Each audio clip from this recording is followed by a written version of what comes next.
Bobji the king के बुरे दिन खत्म ही नहीं हो रहे और अब बॉब्जी द किंग के लिए एक बहुत बुरी खबर आई है। ग्रे निकलस जो बैट की कंपनी ग्रे स्पॉन्सर करती थी, क्रिकेटिंग किट्स प्रोवाइड करती थी बॉब्जी द किंग को, उन्होंने अपना नाम खींच लिया है बॉब्जी द किंग से, उनके सड़े हुए घटिया परफॉर्मेंसेस की वजह से। बॉब्जी द किंग 2 सालों में पहली हाफ सेंचुरी बनाई उन्होंने साउथ अफ्रीका के खिलाफ, वो भी एग्जैक्टली 50। मतलब 50 उनका हाईएस्ट स्कोर है पिछले 2 सालों में। पिछले 1.5 साल से एक भी सेंचुरी नहीं लगी उनके बैट से। T20 में उन्होंने हॉरिबल परफॉर्मेंस दिया, वो कैसे नॉमिनेट हुए उसका वीडियो मैं आपको बता चुका हूँ। ओडीआई में भी उनकी फॉर्म में एक डिप आई है, उनका T20 एवरेज 40 के भी नीचे जा चुका है। टेस्ट एवरेज भी अब 43 के आसपास पहुंच चुका है, वो भी बहुत तेजी से डिक्लाइन कर रहा है। इनफैक्ट अगर अगले 3-4 टेस्ट मैचेस में उन्होंने कोई बड़ी इनिंग्स नहीं खेली तो उनका टेस्ट एवरेज भी 40 के नीचे आ जाएगा। और जब किसी बैट्समैन का एवरेज आज के टाइम में 40 के नीचे आ जाए तो मतलब वो अच्छा प्लेयर नहीं है। और ये सारी प्रॉब्लम्स को देखते हुए ग्रे निकलस, जो कि एक बहुत बड़ी बैट कंपनी है, काफी फॉरेन प्लेयर्स, काफी ऑस्ट्रेलियन प्लेयर्स को भी स्पॉन्सर करती है, उन्होंने डिसाइड किया कि इट्स इनफ। अब हम बॉब्जी द किंग के ऊपर और भरोसा नहीं कर सकते, हमारा ब्रांड नेम भी खराब हो रहा है, और उन्होंने अपनी स्पॉन्सरशिप वापस ले ली। उससे भी अनफॉर्चुनेट ये रहा कि बॉब्जी द किंग, जिनको बहुत उम्मीद थी कि वो बहुत बड़े ब्रांड हैं और उनके ऊपर ग्रे निकलस के जाने के बाद बहुत सारे ब्रांड भाग के आएंगे, उन्हें एक भी ब्रांड नहीं मिला। इनफैक्ट उन्हें पाकिस्तान की लोकल ब्रांड CA, जिसका बैट लेकर काफी क्रिकेटर्स खेलते हैं, उन्हें भी अब CA का बैट लेकर ही खेलना पड़ेगा। तो इससे बॉब्जी द किंग को समझ में आ गया है कि जो उनकी PR टीम, या जो उनके, आप कह सकते हो डड्डू फैंस कह लो या जो भी फैंस कह लो, जो उनके बारे में टिकटॉक वीडियोस बनाते हैं, जो ये दिखाने की कोशिश करते हैं कि ये तो किंग है, तो बहुत बड़ा प्लेयर, इसने कवर ड्राइव मार दिया, इसने ये कर दिया। ग्राउंड लेवल पे बॉब्सी द किंग की अब कोई वैल्यू नहीं रही, उनकी ब्रांड वैल्यू खत्म हो चुकी है। इनफैक्ट जो पाकिस्तान के डिसेंट क्रिकेट फैंस हैं, जो क्रिकेट को सपोर्ट करते हैं, वो भी इस चीज को प्रमोट करते हैं कि बाबर को अननेसेसरी पावर दी गई, उनकी कैप्टेंसी भी पैथेटिक थी, और इस पॉलिटिक्स के चक्कर में उन्होंने अपनी क्रिकेट खराब कर ली। वरना 2021 तक वो एक्चुअली में एक डिसेंट क्रिकेटर थे, जो नेक्स्ट लेवल जा सकते थे। देखिए, पहले 2000, 3000, 4000 रन तक बात वो नहीं होती, लॉन्गेटिविटी की बात होती है। आप कितने दिन तक उस फॉर्म को कंटिन्यू रख सकते हो, कितने दिन तक आप कैरी कर सकते हो। जो भी ग्रेट प्लेयर्स हैं वो 10-12 साल तक, जरूरी नहीं है कि सारे साल उनके पीक के हों, लेकिन 4-5 साल का उनका पीक होता है और उसके अराउंड भी वो एक कंसिस्टेंट परफॉर्मेंसेस दे रहे होते हैं। लेकिन पिछले 2 सालों से बॉब्जी द किंग की जो डिक्लाइन हुई है वो अनरियल है। इतनी कम एज में, 28 की उम्र में ही डिक्लाइन आ जाना, ये अच्छी बात नहीं है। विराट कोहली का भी डिक्लाइन आया, लेकिन विराट कोहली का जब डिक्लाइन आया वो ऑलरेडी एक बहुत हाई लेवल पे अचीवमेंट्स कर चुके थे। फ्रैंकली, टेस्ट क्रिकेट में 2019 तक वो ऑलरेडी, आप कह सकते हो कि 27 सेंचुरीज बना चुके थे, उनकी एवरेज 54-55 थी। उनके ऑस्ट्रेलिया में 5 सेंचुरीज थी, इंग्लैंड में 2 सेंचुरी थी, साउथ अफ्रीका में 2 सेंचुरी थी। तो इतने अचीवमेंट्स के बाद उनका डिक्लाइन शुरू हुआ। ऑफ कोर्स अब मैं मानता हूं कि पिछले 1-1.5 साल से ही उनको ड्रॉप कर देना चाहिए था, इस साल उनको ड्रॉप कर देना चाहिए था।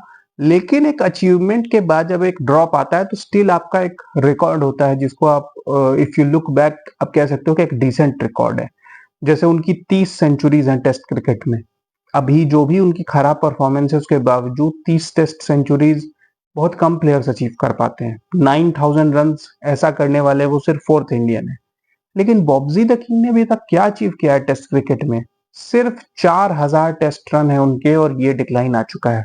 वो 30 प्लस हो चुके हैं, उनका एवरेज 43 है। सिर्फ 9 टेस्ट सेंचुरीज हैं, जिसमें से कि 6 टेस्ट सेंचुरीज होम में है, 3 रावलपिंडी, 3 कराची, एक है शारजा में, एक है गॉल में, और सिर्फ एक टेस्ट सेंचुरी ब्रिस्बेन में है, जो वर्थ टॉकिंग अबाउट है। तो आप इमेजिन कर सकते हो कि उस 9 टेस्ट सेंचुरी में सिर्फ एक टेस्ट सेंचुरी है। एक रावलपिंडी में उन्होंने 196 बनाया था।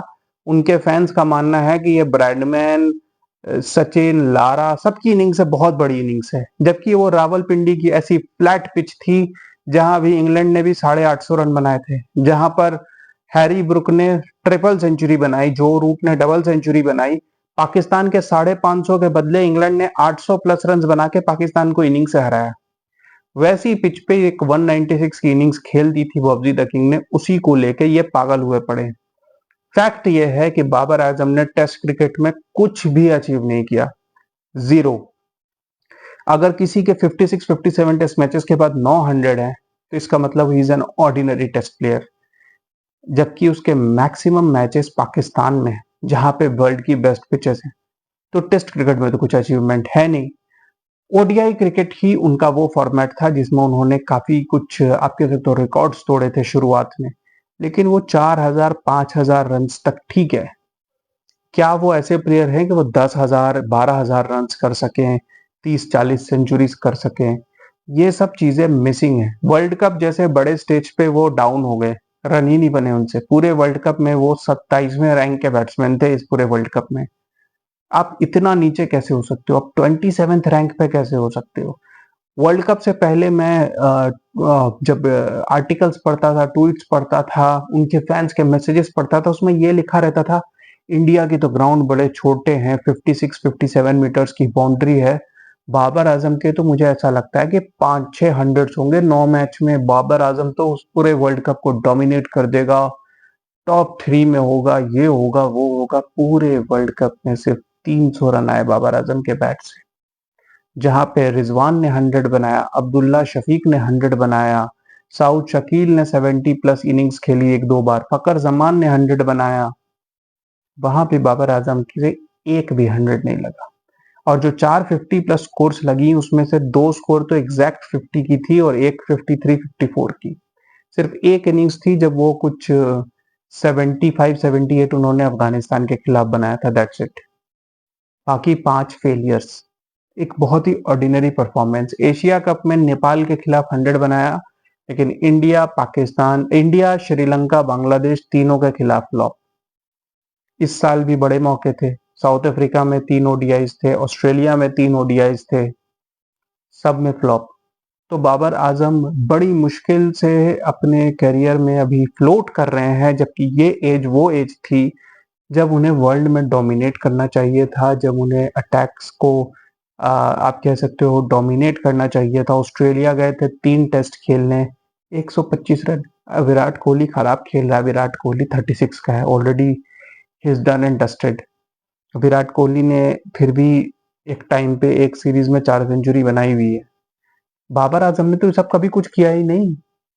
और अभी के विराट कोहली से बाबर आजम को कंपेयर करने का कोई सेंस नहीं है। विराट कोहली जब 30 पे था तब का कंपैरिजन आप करेंगे तो आपको पता चलेगा कि बाबर आजम तो जूते के बराबर भी नहीं है विराट कोहली के। तो अब ये जो ब्रांड ने अपना नाम खींचना शुरू कर दिया है, इससे धीरे धीरे मेरे ख्याल से सबको समझ में आ गया होगा कि बाबर आजम कहाँ स्टैंड करते हैं। बाबर आजम को ड्रॉप करने के बाद भी पाकिस्तान बड़े आराम से मैच जीत गया, जबकि बाबर आजम सिर्फ 30 साल के हैं और अभी उनकी ये हालत हो गई है जो 37-38 साल के प्लेयर्स की होती है। Keep watching guys, thank you.